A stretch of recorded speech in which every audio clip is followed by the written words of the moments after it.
Good morning, everyone. Like Lee said, I'm going to talk about asset validation, but also cover some more general topics about what's in the customization. And it's going to be a real mixed bag from data export, validation of the underground assets, and also our take on viewing images. We've just started to do some work there on viewing our imagery in 12D.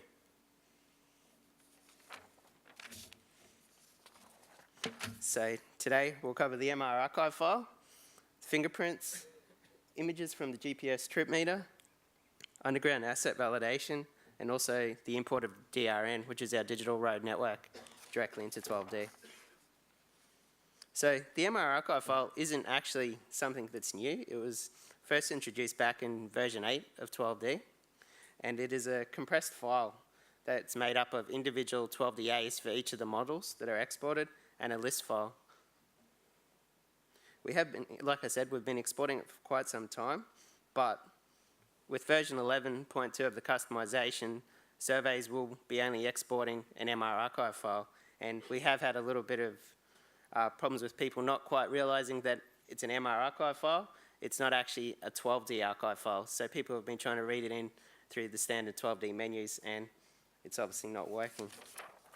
So just quickly to show, we do have an input and output menu within the survey side of the customization.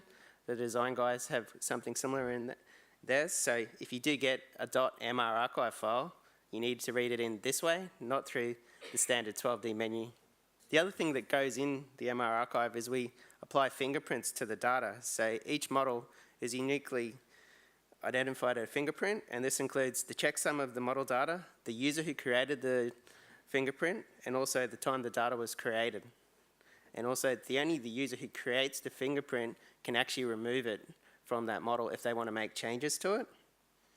So the idea behind this is when we transfer data through, people can tell if they've mistakenly altered that information in the design process. They may have dragged some survey data, translated it, deleted some data. One useful thing when you first start your project up, if you're running the customization, you will get a yes or no to say, do you want to check the fingerprints in your project? It's quite handy to actually press yes rather than just hitting no each time, because if you do actually make a change and mistakenly change something, you could cause yourself quite a few problems down the track. So just quickly to show what that may look like if you press yes, on the screen you can see big red FP failed. So that means something in those models has changed since the data was initially created. So you can right click on the screen, enable row selection, and actually using WinDiff actually see what's changed between when it was initially exported and what currently is in your 12D model project now. So if that was in a data model, for instance, and that was a coordinate change, that would not be very good because you will get the wrong information out. And within surveys, we've tried to make it easy for our guys. So we've created an output macro, and this allows them to pretty much open this up and it just export the files out in pretty much one click. It also does some validation of the output files. So it checks for any unknown feature codes that don't conform to the surveying standards. It also checks that the metadata model exists in the data that's being exported, because if you haven't got that, there's no real information about the accuracy of the data, how it was captured, what the datum of it is. So it really doesn't mean anything unless you're going to try and look at the coordinate and go, oh, I think that's MGA or BCSG, and with the changes coming up with GDA 2020, you really do want to know what the datum of the information is. So this is sort of our take on imagery into 12D. We've got an application called GPS TripMeter, which we can load up on an Android device or also a Trimble Nomad controller, and that allows us to load all our state-controlled roads and reference the changes from that. One benefit of this app is, yes, you can see the changes along the road if you need to find something, but we can also record points with information. So we can have a drop-down list to say it's a sign, make a small comment, and then you can either attach an image, some audio, or also a quick video to the point. So we saw that, and we were looking at the imagery, and then we saw we had this functionality. And since someone is developing that and it's available, we thought we'll make a macro in 12D to try and make that information come in nice and easily. So you can download the information from your phone, select where it is, you define your datum, it pre-fills in the models and that for you. And if you hit process, what it'll do is copy the photos up into your project, resize them into some smaller thumbnails, just to make it easier to view. It pulls down all the attributes from the GPS TripMeter application, so we don't need necessarily all of that within surveys. However, that may be useful to someone else, and with the attribute manipulator, you could pull any information you require. We have a TMR surveys tree, and under that, at the moment, we can have multiple images attached to the one point. And we've also allowed for the possibility of including audio or video at a later date.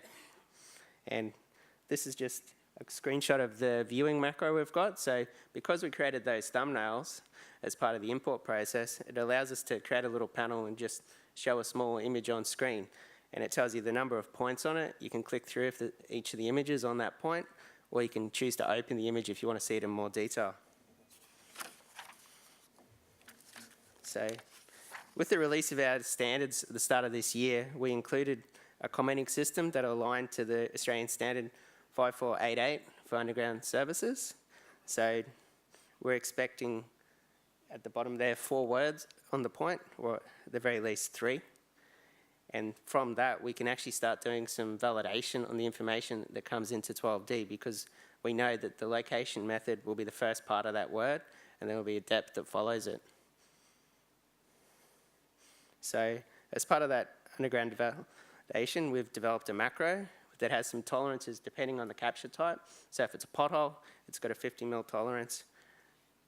Backfill pothole, 100 mil. And using the natural surface, we can actually start doing some checks on the data to see, is the pothole correct relative to the tin? And it's also checks for if the comment is incorrect, so there's no capture method on the point. Finally, the DRN import, we found out that our GIS guys actually have a 10-metre data set of all our state-controlled roads with changes on, which is quite useful to be able to get, and it sits in Oracle, so we can access that through 12D with the GIS functionality through the macro language and pull that down into 12D, do some manipulation with the macro there on the screen, and actually create the road center line so you can reference some chainage information.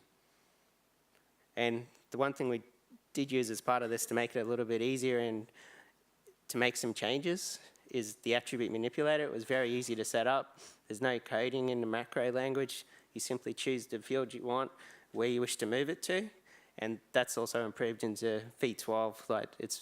There's a lot more options there, as everyone would have seen for that. And you'll see later today when John presents, I guess, why we were pulling in the DRN into 12D. So thank you.